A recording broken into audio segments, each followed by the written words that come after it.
So in a nutshell, a traumatic brain injury is an injury where your head hits something and your brain smashes up against the inside of your skull. And you could simply look at that as your brain is bruised. You may see things like the inability to focus, the inability to concentrate, things where the service member or the family member can't pay attention, or the more obvious ones, they're having a headache that doesn't seem to go away. Maybe they're having blurred vision. Maybe they're having ringing in the ears. And then some of the lesser common symptoms may be something like anxiety.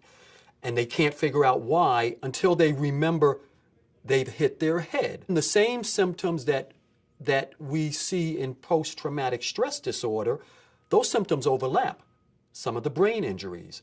So the biggest ones you may not see or they may not be aware of if you were observing that service member or that family member would be they don't seem to be able to control their impulses, or they can't focus, or they can't concentrate. Why are we seeing more TBIs, traumatic brain injuries, now than we are from the previous wars? What we're finding now is service members overseas, before returning back home side, they may hesitate about speaking up, and they may not say anything while they're overseas, and then they'll wait till they come back, and then the symptoms may have gotten so bad that now they need to report to medical. And that's actually what's happening. They're reporting to medical and reporting traumatic brain injuries that may have occurred months and in sometimes several months previous. We didn't have as many improvised explosive devices.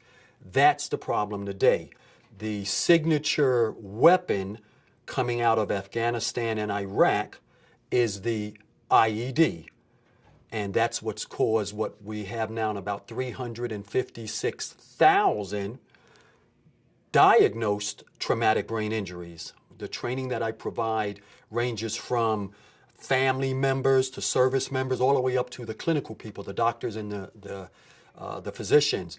And there's many different ways the craft kits can help. So you want to take a service member that may be suffering from anxiety issues. What we've found is the craft kits actually help them relax. Now, some types of brain injuries can interfere with dexterity and their ability to move their limbs. Working the craft kits causes them to now have to perform those types of movements. And we hear from the service members that are using these craft kits that it helps. I joined the organization because I thought this would be a great opportunity to give back. I'm actually a 31-year veteran of the Marine Corps. I've been pretty blessed throughout my life, and when the opportunity arose to join the board, I clearly saw an opportunity where I could provide something that could allow my skills as a certified brain injury specialist to give back to the community. They simply support the veterans in whatever they're trying to accomplish through our therapeutic arts and craft kits. So there's no question that one of the major components of HHV is that we're here because we care.